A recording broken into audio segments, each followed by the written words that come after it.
Canada దేశం చూడాలంటే American citizens అయితే వీసా అవసరం లేదు.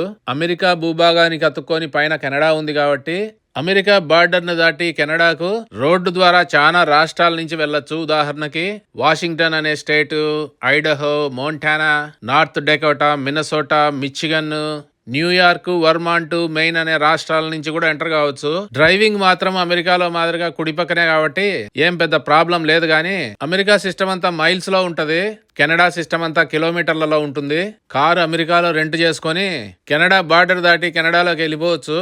అందుకని రెంటల్ కార్లకు స్పీడోమీటర్ అంతా కూడా మైళ్ళ నుంచి కిలోమీటర్లకి మార్చుకోవడానికి ఉంటుంది. అమెరికా దేశమే చాలా పచ్చగా ఉందనుకుంటే అమెరికా దేశం భూభాగము, కెనడా దేశం భూభాగము ఆల్మోస్ట్ సేమ్ ఉన్నా గానీ అమెరికాలో 33% అడవులుంటే కెనడాలో 38% అడవులున్నాయి. అడవుల్ని పక్కన పెడితే అమెరికాలో సుమారుగా 60% పచ్చగా ఉంటే కెనడాలో 75% పచ్చగా ఉంది. ఎక్కడ చూసినా కొండలు, కొండల మీద తుక్కు చెట్లు, ఎక్కడ చూసినా సరస్సులు, పుష్కలంగా పారే నదులు. కెనడా దేశం అమెరికా కంటే ఇంకా పైనుంది కాబట్టి వాతావరణం చాలా చల్లగా ఉంటుంది. మంచు తుక్కు పడుతుంది కాబట్టి ఆ కొండల మీద నుంచి మంచంతా కరిగి స్వచ్ఛమైన నీళ్లు పుష్కలంగా ఉన్నాయి. ఆడ చూసినా కెనడాలో పడమటి పక్కన ఉండే వ్యాంకూవర్ అనే సిటీ నుంచి తూర్పు వైపు నుండే చాలా ఫేమస్ ప్లేస్లన్నీ చూద్దామని బయలుదేరినాం. గాని అమెరికా దేశం మాదిరిగే తూర్పు పక్క నుంచి పడమటి పక్కకు పోవాలంటే సుమారుగా 5,000 కిలోమీటర్లు ఉంది.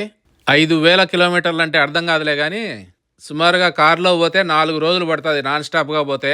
అదెట్టా కుదరదు కాబట్టి రాత్రిళ్ళు ఆగుతా పోతే సుమారుగా 10 నుంచి 15 రోజులు పడుతుంది. వృక్ష సంపద అంటే కెనడానే అన్నట్టుంది. ముఖ్యంగా ఇక్కడ పైన్ ట్రీస్, స్పర్స్ ట్రీస్, ఇంకా నోరు తిరగని చాలా పదాల ట్రీస్ అన్ని ఉన్నాయి. ఈ కొండల మీద ఉండే ఈ చెట్లన్నీ కూడా ఎండాకాలంలో ఆకాశంలో మెరుపులొచ్చి పిడుగులు పడినప్పుడు అగ్గి అంటుకొని తుక్కు కాలిపోతాయి. రోజులు వారాలు.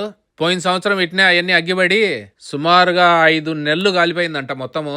దానివల్ల కెనడా దేశంలో వచ్చిన పొగ దేశాలు దాటి వేరే ఖండాలు దాటి కూడా పోయింది. అమెరికా దేశము, మెక్సికో దేశము, యూరప్ దేశానికి కూడా పోయింది పొగ. ఇంత వృక్ష సంపద ఉంది కాబట్టి ప్రపంచంలోనే 2వ స్థానంలో ఉంది వుడ్ ఎక్స్పోర్ట్ చేయడానికి. ముఖ్యంగా అమెరికాకు ఇండ్లు కట్టడానికి కావాల్సిన చెక్కంతా కూడా ఇన్నించే వస్తుంది.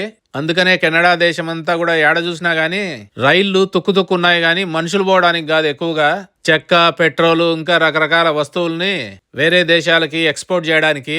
ఇలాంటి పెద్ద కొండలన్నీ కూడా కెనడాలో తూర్పు భాగంలోనే ఉన్నాయి.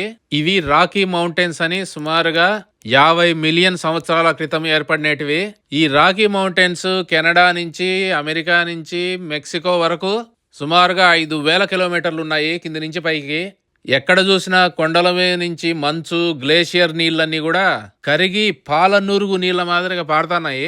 నీళ్లకు ఈ రంగంతా కూడా భూమి మీద ఉండే రకరకాల మినరల్స్ వల్ల వస్తది. మీకు ఇలాంటి ప్రకృతి కట్టడాలు ఇష్టమా, లేదా ఇదిగో ఈ వీడియోలో చూపించినట్టు మనుషులు కట్టిన కట్టడాలు ఇష్టమా?